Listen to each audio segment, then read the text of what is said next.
Tony 講頭先咧，馬配音嘅時候都有少少情緒，不過都可以一出即成。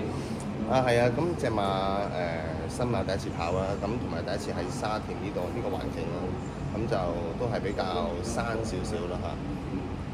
佢對上一次試習嘅時候，除咗個頭閘，其實係咪令到匹馬冇咁急啊？其實除咗個頭罩令隻馬走得更加好少少啦，咁都睇到佢最近一次喺從化試習都係比較點講，都係有少少緊張啊。佢對上一次試習都係一放年回啦，其實而家呢匹馬佢放頭會比較適合佢。係嘅，咁之前都試過將佢喺從化試習都試過俾佢 drop 咗後少少，咁 drop 咗後有啲 kick back 嘅時間，隻馬就有啲 kick back 打埋去咧，就唔係好平衡啦。咁上次喺從化試習嘅時間，索性擺頭走，咁佢走規都仲有啲 BB，但係都可以灌注到底啦嚇。